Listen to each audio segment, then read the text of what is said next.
The Arkansas Razorbacks are looking to bounce back in 2023, a 7-6 record a year ago after going 9-4 the previous season. Sam Pittman, Dan Enos, Travis Williams, they're all looking to bring excitement to DWR Stadium this fall, and Southeastern 14 is here to tell you the top 3 reasons that Arkansas faithful should be excited heading in to this football season.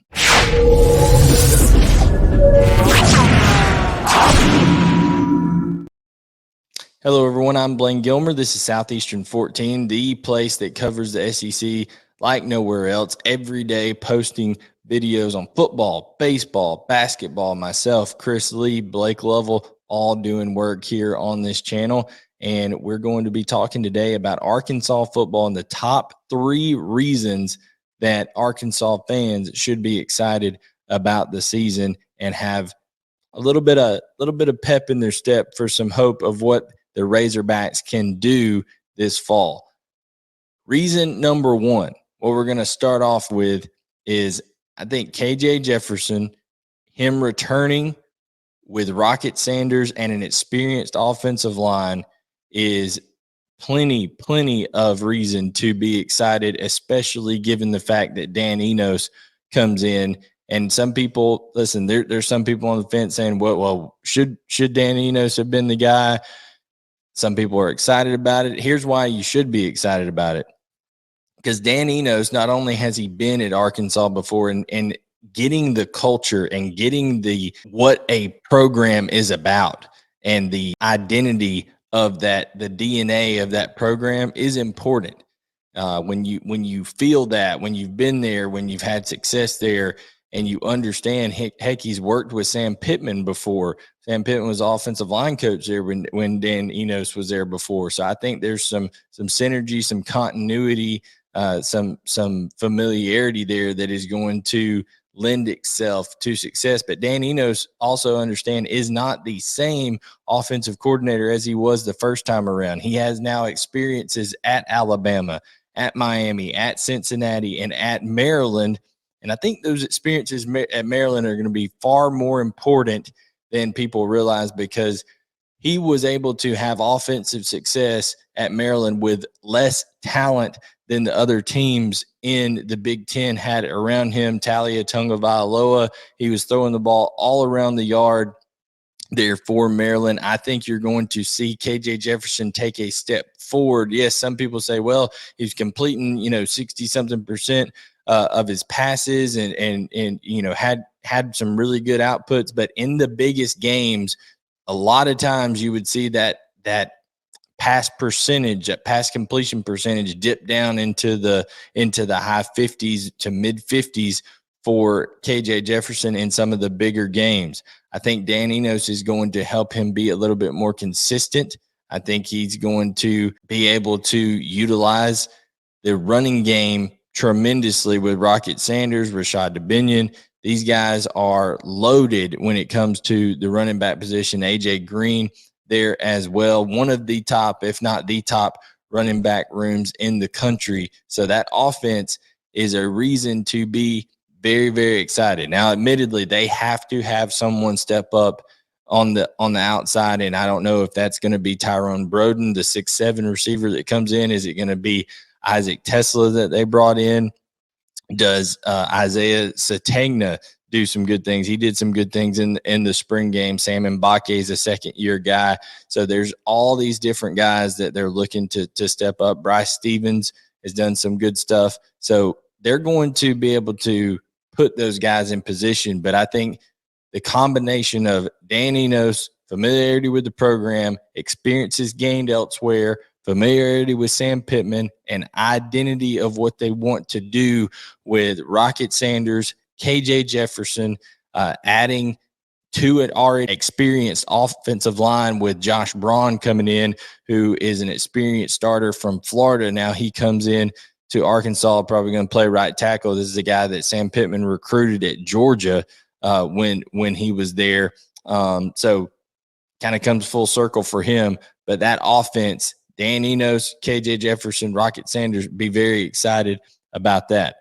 The second thing I think you need to be excited about is the schedule, because this is the relatively easiest non-conference schedule that Arkansas has had in a long time. Western Carolina, Kent State, of course, they have BYU, and they also play FIU. Arkansas should win all 4 of those games. So that puts you ahead of the game right there, where you're going to be favored in all 4 of those non-conference games. You should take care of business. I'll tell you right now, Arkansas is a better program, a better team than the Florida Gators, so they should be excited about that. Mississippi State is going to struggle this year. That puts you right there at 6 wins right off the bat. Arkansas let one get away against Texas A&M last year. Texas A&M is going to be talented. I think Arkansas is deeper. So that showdown at AT&T Stadium is always it's always one that goes back and forth. It's always one that is hard to go outright and predict, because all rivalry games, they can change off. Is it a bounce a ball type thing? Is it a turnover here and there? Who makes the critical mistake? Arkansas made a couple of those last year. We'll see how things turn out this year against the Aggies. At LSU is going to be very tough. At Ole Miss is going to be very tough, and at Alabama. So the road games are tough there in the middle of that, in that schedule, the meat of it. But I think the non-conference, okay, gives you a little bit of a break. You'll be rested going into that LSU game, have a chance to really kind of turn things up a notch and get into the meat of that schedule. But I think people just have to, be excited that, hey, there's no Cincinnati, there's no Liberty, there's no nothing like that you have to look at on this non-conference schedule. So the schedule is reason number 2. And then reason number 3 would be Travis Williams taking over control of that defense there at Arkansas. Listen, they bring back guys like Landon Jackson, who I think can be the most improved player from last year to this year. In the SEC defensively, this guy can really get after the passer, and I think that he's going to see those sack totals probably double this year, because Travis Williams plays an aggressive brand of football. These guys are going to play man coverage. They're going to get after the quarterback. They're going to have some guys in the back end that can do that. Whether it's Dwight McGlothern, he's proven that he's a really good cover corner. He's a guy that brings experience. Him coming back was a big deal.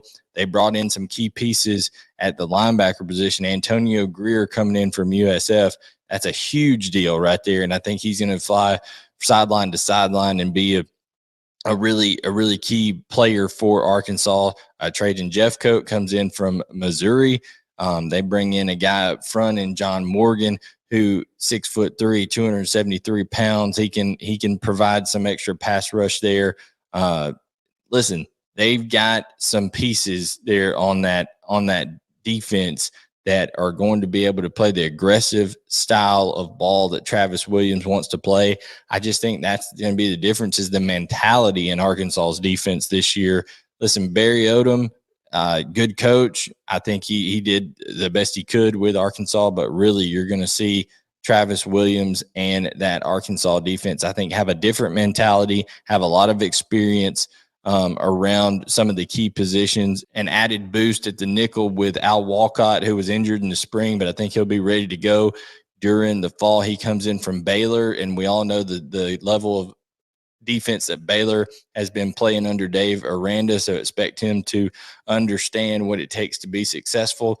Arkansas, if they can weather the storm and they can come out of that 4-game stretch in the middle of the season there after the first LSU, Texas A&M, Ole Miss, Alabama, if they could at minimum win 2 of those games, I think you're looking at a really special season for Arkansas.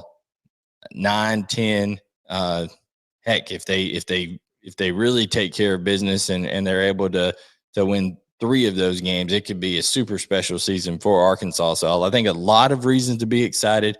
I think Sam Pittman and feels the kind of the sense of urgency there. He's brought in two coordinators that I think are going to do a really good job. The schedule, like I said, the non-conference, it's in their favor. Offensive experience up front, running back, quarterback, just got to figure out receiver. A lot of reasons to be excited there for Arkansas. Here on Southeastern 14, we'll be covering all of the SEC football action for you. So make sure to tune in, like, subscribe, turn on notifications. We'll catch you guys next time here on Southeastern 14.